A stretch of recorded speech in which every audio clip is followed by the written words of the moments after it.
I was taught a long time ago that in leadership, you never let them see you sweat. You can't let them see you panic, and then they have reason for concern. I mean, they might go look for other jobs or whatever. And I mean, look, if you really genuinely have that, like, you need to tell them, hey, you need to do that, then you should. But like, I'm just saying, you can't be so reactive as a leader that you let them see like all the day-to-day concerns and stress and worry. You got to hold it together. You've got to compartmentalize that. You can't let them see you sweat. You can't let them see you get too angry, too worried, too stressed. You got to kind of stay just even keel, right? You can't give them too much.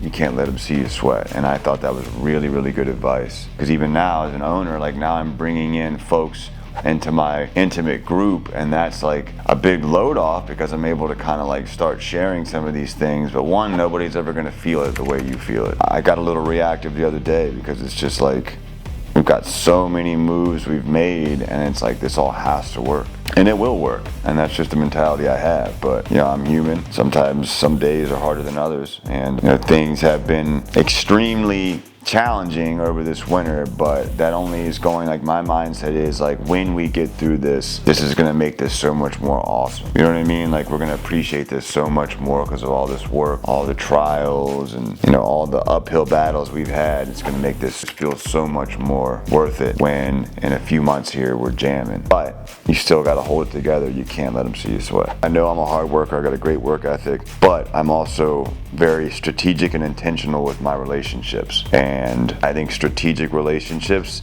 should be like a class in college. Strategic relationships, like, who do I need to meet to get to where I want to go? And what I mean by that is, you may not be able to meet that person that's like your dream client because they're just not reachable, right? Like, let's take Patrick Bet David, for example, right? You're probably not going to just like message Patrick Bet David and get a response. But maybe there's somebody that works on his team or somebody like that you can develop a relationship with. And I'm not saying be like a weirdo stalker or whatever, but like for me, I go to a lot of networking events. I go to a lot of business associations. Like, I live off of that stuff, man. I love people. I love meeting people, but like, I also know the value of a good relationship, man, especially in business, but like also to get you where you want to be, you know, meeting who you need to meet, shaking the hands you need to shake. You never know. You could be one relationship away from like your dreams. And I mean, as cheesy as that might sound, you might be one person away from meeting that person that's going to introduce you to the person that you really need to meet to get to where you want to go. And it's just like relationships, networking. I think that is a superpower.